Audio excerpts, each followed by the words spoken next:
Bassebo ne bannyabo bantu ba Katonda ab'omuwendo balamusaako yonna gye musinziira okugoberera pulogulaamu yaffe eno, era okulamusa kwange kujja gye muli mu linnya lya Mukama waffe Yesu. Njagala okwebaza Katonda akuumye n'alabirira obulamu bwaffe, atuusiza essaawa eno nga tukyali balamu. Erinnya lya Katonda waffe lyebazibwe. Twagala okusaasira abakoseddwa mu kukosebwa okutali kumu mu bulamu buno obw'ensi, era twagala okusaba Katonda ekisa kye okwagala kwe n'obulungi bwe ebitagerwa bisisinkane buli muntu ng'okwetaagako bwe kuli. Bulamu bwaffe obw'ensi eno oluusi tugenda ne tulowooza nti ebintu biteekwa kuba bwe bityo, naye oluusi si bwe bibeera. Oluusi tusisinkana ebizibu n'okugezebwa, naye newankubadde ebizibu ebyo byonna nga bizze, Mukama Katonda asigala nga ye Katonda, atwagaliza ebirungi era atwagaliza okututeekateeka olw'obulamu obutaggwaawo. Nayogedde mabegako era njagala okuddamu okukyogera nti ye pulojekiti ya Katonda gye yatandika ey'okundokola, ye pulojekiti ya Katonda gye yatandika era gye yakola era gy'agoberera ey'okukulokola. N'olwekyo obanga eggulu liteeka emphasis ku kulokolebwakwo, gwe atalinaamu kyaweramu, gwe eggulu terina kiri kwegombamu kyonna okuggyako kwagala obwagazi, kiba kya nsonga okusalawo okwanukulira enteekateeka za Katonda ez'okukulokola era n'okugwa wansi okwebaza olw'ekyo Katonda kyatuteekerateekera. Newankubadde nga Setaani yayonoona nnyo ekifaananyi kya Katonda gye tuli, naye okuyita mu pulogulaamu eno ne pulogulaamu endala oba oliawo z'ogoberera, twagala okugamba nti Katonda ayagala okukulokola. Ndi Peetero Nsereko Male, mutabani wa Male, muzzukulu wa Male Muswangali, nate enkyeno okwongera okutunuulira enkolagana z'abooluganda, enkolagana zaffe ffekka na ffekka. Kyokka ate mu ngeri enjawulo oluusi njagala nnyo okutunuulira enkolagana z'abaana abooluganda mu musaayi oluusi ze tutera okwerabira. Njagadde bassebo ne bannyabo mbeeko ebirala bye tutunuulira mu kitabo ekiyitibwa ekya Olubelebele essula ya 37. Mu ssula ya 37 tutunuulira omusajja gwe bayita Isirayiri. Edda baasinganga nnyo muyita Yakobo, naye oluvannyuma ayitibwa Isirayiri. Tumumanyi nti omusajja ono Isirayiri, Yakobo mutabani wa Isaaka, muzzukulu wa Ibulayimu, ebyafaayo bituyigiriza yayita mu bintu bingi, era yanyweza eŋŋombo gye njogera ekwatagana ne pulojekiti ya Katonda y'okulokolebwa kw'omwana w'omuntu. Katonda yanoonya Isirayiri okutuusiza ddala nga Isirayiri agudde mu kitimba eky'okulokolebwa. Kaakati mu ssula ya 37 mulimu ensonga ezikwatagana n'enkolagana ze njagala tuggyeyo. Katusabe Taata omwagala omwesigwa, ne leero nsaba Omwoyo Omutukuvu okkiriza okutuyigiriza. Kabe tunaayiga bibeere byakwongera kusitula bulamu bwaffe obusembeza naawo ku ggwe ku nteekateeka zo. Kkiriza Omwoyo Omutukuvu atuyigirize ne bwe tunaayiga ku Isirayiri ono n'abaana be bibeere byakuyiga gye tuli leero nga tutambuza obulamu bwaffe n'abaana baffe ku bwa Yesu Kristo Mukama waffe. Amiina. Essula ya 37 olunyira okutaano, kantandike ennyiriri essatu ezisooka waggulu. Olunyiriri olwokubiri weewaawo kantandike olwokusatu. Bayibuli egamba nti era Isirayiri yayagala Yusufu okusinga abaana be bonna, kubanga gwe yazaala ng'akaddiye, n'amutungira ekizibaawo eky'amaliba amangi. Olunyiriri olwokuna olwokusatu oluwulidde. Abayizi ba Bayibuli bakkiriza nti buli kigambo kyonna ekyawandiikibwa mu Bayibuli waliwo ensonga lwaki baakiwandiika. Kyawandiika olw'okutuyigiriza ffe abatuukiddwako ebiro eby'enkomerero. n'olwekyo mulimu ebintu by'oyinza okwewuunya nti lwaki kino baakiwandiika. Njagala weetegereza olunyiri lwokusatu lugambye nti Isirayiri era Isirayiri yayagala Yusufu okusinga abaana be bonna. Ekitundu ekyo ekisooka nga kikulu okubaako kye tukiyigiramu. Omusajja gwe bayita Isirayiri yazaala abaana bangi, abalenzi 12 aboogerwako mu byafaayo, naye mu bakazi abangi be yazaalamu omukazi gwe bayita Lakeeri, omwana we asooka bamuyita Yusufu. Ebyafaayo biyigiriza nti ababiri bano Lakeeri ne Leeya n'abazaana bonna yabazaalamu abaana, naye ebyafaayo biyigiriza nnyo nti yalina omukwano ogw'enjawulo eri Lakeeri. Bannaffe abasoma Quran bagamba tekisoboka kubeera mwenkanya mu bakazi. Ndowooza surati ya 24 tosobola kubeera mwenkanya mu bakazi, kubanga nti oyinza okwagala omu n'omulala n'otamwagala nnyo n'asigala ng'alengejja, naye kibona tebayinza kuba benkanya. Kyebava bafuba okulaba ng'abakyala bano bw'ogula kilo emu eya sukaali buli muntu omuwako kwota ebyo bya ku mubiri bya ku ngulu, naye nga mu mutima olina ekirala. Kakati buvunaanyizibwa baffe ng'abazadde okulaga obwenkanya mu ngeri gye twagalamu abaana baffe, n'okutegeera nti bonna birabo Katonda byatuwadde. Kyokka Bayibuli eri very clear egamba bweti nti era Isirayiri yayagala Yusufu okusinga abaana be bonna.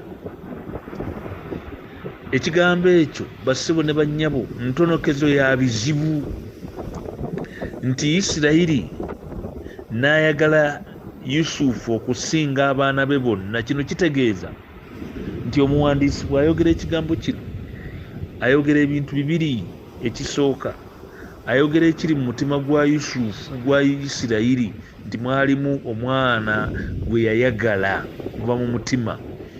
Ekyokubiri, era ekyawandiikibwa kino kiraga nti ayolesa ekiri ku mutima. He demonstrates what is at the heart. 1, what is at the heart. 2, then the demonstration. Kiki ekyali ku mutima? Bayibuli egamba nti ekijjulwa ku mutima kye kyeyolesa eri abalala, eri ensi.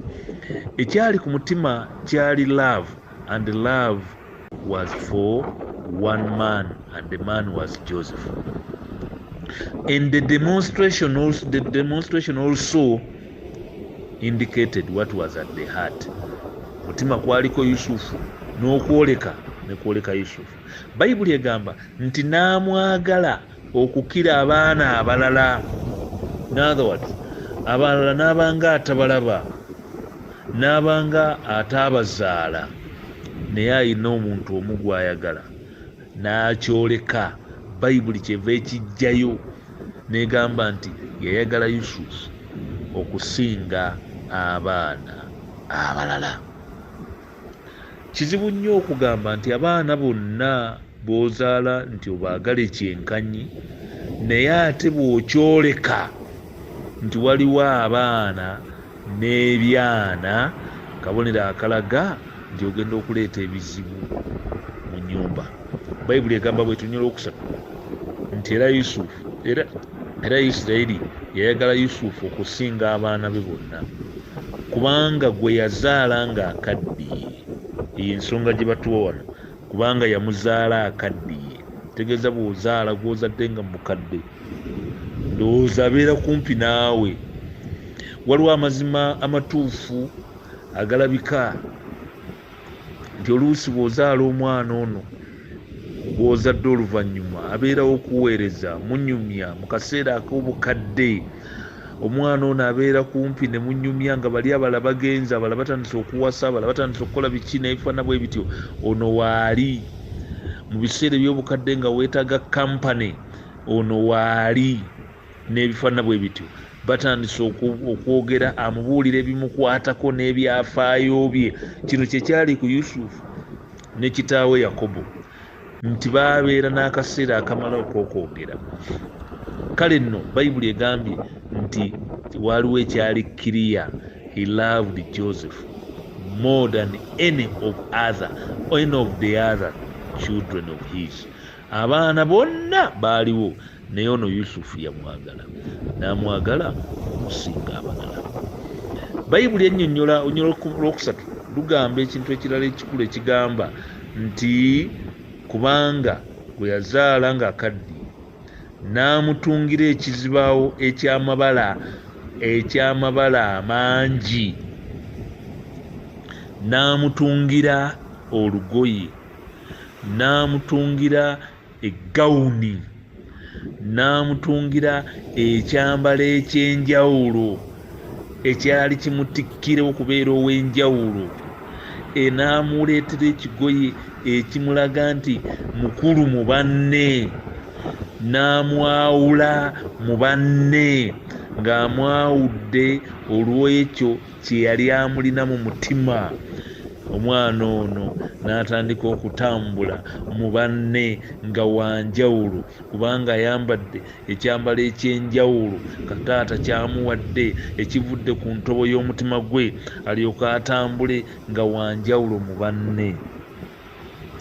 Bassebo ne bannyabo, omukwano tegulina nsalo.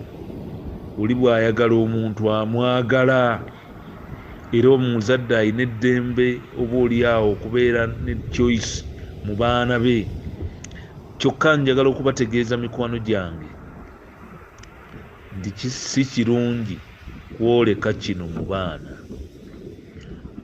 Bayibuli ennyonnyodde nti bwe yayagala Yusufu yamwagala okusinga abalala, n'atamwenkanyankanya na balala. Bw'atamwenkanyankanya na balala, n'abaako bye yakola, n'ayagala ye, abalala n'atabaagala nga ye. N'abaako kyakola ekiri outstanding, kwe kumuwa ekyambalo eky'ebbeeyi. Ekyambalo kino kigambibwa kyali kya bbeeyi, ne buli abaakirabanga ne bagamba kano ke bazadde jjo ke kafuuse kino. Bassebo ne bannyabo, omutawaana guno ogwakolebwa omusajja wa Mukama Yakobo era gwe bayita Isirayiri gwaleeta obuzibu mu nnyumba ye, kubanga olunya olwokuna lugamba nti baganda be ne balaba nga kitaawe yamwagala okusinga baganda be bonna, bo ne bamukyawa, ne batayinza kwogera naye wabula ebyokuyomba. Kasita baalaba nga taata amutiitiibya, amufuula wanjawulo, amubakubya, amufudde nga yeyekka ye mwana, kino kyaleeta omutawaana mu nnyumba ya Isirayiri. Bayibuli egambye nti abantu bano ne bava kufuna obukyayi ku muganda waabwe. Ekibuuzo, ani aleese obukyayi? Ekyokuddamu nti empisa za taata zireese obukyayi mu nnyumba. Ekyaddirira batandika kumubuuza bibuuzo, onoolya toolye, batandika mukiina bukiinyi, batandika mu kwogera naye si mu mukwano, not out of love, rudely. Boogera naye mu ngeri eri rude, kubanga entonokezo evudde wa taata. Bino no bibeerawo buli kaseera. Ne bw'obeera mukozesa n'oddira n'obaako omuntu omu gw'osembeza nga gw'olwana yekka, oba omusudde mu katego akazibu, oba omusudde mu buzibu. Abakozi mu kampuni bangi, tukebere ku kitongole kya kkanisa bulabirizi naye n'otandika okulaba nga waliwo abakozi abawulwa ku balala, waliwo abakozi abalabikanga abali smarter than others. Ekiddirira oleeta obuzibu mu kampuni. kale no kampuni ya musajja gwe bayita Isirayiri yagwamu ennabe nga ye yennyini yagireese bwe yayawula mu baana be n'abaako gwasoosowaza abalala nga tabalabawo ono yatuula naye yapulaninga naye ye mwana yalowooza bakulu be takyabamanyi be bakola yatuula alye ye mugezi ye kiki kyonna bana abalala nekibayikola bubi. Njagala okubategeeza mikwano gyange abawuliriza bannaffe abasomesa ebyenkuza y'abaana batunnyonnyola nti abaana bonna baagala laavu era omwana akuze ne laavu akula bulungi. Tujja kulaba Yusufu ono nti omukwano guno gwamugasa nnyo kyokka ekyennaku kiri kimu nti yagugabanye yekka. Abantu bano kiki bali mu butonde bwaffe ffenna twetaaga okwagalibwa naye okwagala kwa lubege kugenze ludda lumu abala tebafunye kwagala. Buli okwagala ye ingredient kyekyokulya ffenna kye twetaaga awaka. Okwagala kulina amaanyi agajja obusagwa bw'obusungu mulamu bw'abantu. Okwagala kulina amaanyi agaleetera abantu okutereera n'obuteeyisa bubi. Okwagala kuyinza okugyamu omuntu obutemutemu mu mutima. Okwagala kuyinza okuleetera abantu okubeera n'emirembe. Okwagala kuleetera abantu okunyumya obulungi kataba nga baafunye laavu. Naye bwe kuba nga tekufuniddwa, abantu abatakufunye balwala ebirwadde bingi ebiri antisocial ebitali bya mirembe. Ebirwadde bino bijja kubanga abantu tebabuyonse ku nnywanto tebafunye ennywanto za mukwano. Gwali mulimu gw'omusajja gwe bayita Yakobo ye Isirayiri okulaba nga ennywanto ze zivaamu omukwano ogusobola okugabanyizibwa abaana be bonna baazadde. Kyokka ennywanto zonna n'aziteeka ku mumwa gumu gwa musajja gwe bayita Yusufu. Ye n'ayonka abalala ne batayonka. Ebyaddirira byaleeta kye bayita social unrest. Ne bafuera nga tebakyakwatagana, emirembe ne conflicts ne zitandika awaka, naye nga conflicts zijja lwakuba nti musajja gwe bayita Yakobo takoze kintu, tali fair, tewaliwo justice, tewaliwo bwenkanya, kye bayita equitability. Buli muntu yandyagadde okulanga ayonse ku mukwano gwe gumu. Equity teriiwo. Omukwano gugenze ennywanto okugamba ennywanto z'omukwano za musooliini zigenze wa muntu omu yekka Yusufu. Ebiddirira abantu bano baafuuka ludu, baafuuka hash, bagambye nti kolagana yaabwe ne Yusufu efuuse mbi naye ng'anika n'aluzaala muzadde. Njagala kusinziira wano okutegeeza mikwano gyange abagoberera nti bw'obanga oli muzadde ennywanto ezo ez'omukwano abatuuze bonna abali mu nnyumba yo bazeetaaga. Ennywanto z'omukwano bonna bazeetaaga. Naye bw'otandika okwawula n'oziwaako abamu abalala n'otazibawa, gwe wazaala abaana mu bakazi ab'enjawulo, abaana abo kye bakwetaagako bonna mukwano, love. Watali mukwano makaago gagenda kufuna ebirwadde ebiva mu butafuna mukwano, muva okuwalanagana, obutemu, okukyayi, okuyomba n'ebifaana bwe bityo bijja kubanga abaana bano there is no fair distribution of love. Njagala okutegeeza mukwano gwange wenjogerera, oyinza okubanga naawe ewuwo distribution ya love teri fair mu baana bo. Baga nti wakabina akanene afambooko obanga wazaala 10 bonna beetaaga laavu. Obanga mu mutima olina gw'oyagala mu ngeri enjawulo gw'omanyi naye kyolaga mu bantu mu baana bano kiteekwa okubanga buli muntu amwana awulira nga alina akameeza mu mutima gwo, mulimu akameeza ke mwatudde. Naye bw'obanga oyawula mu baana kirizagaana, abaana bo bajja muva agatemula, agabba, agakola gati, agayomba n'ebifaana bwe bityo kubanga they are craving for one important commodity and the commodity is love.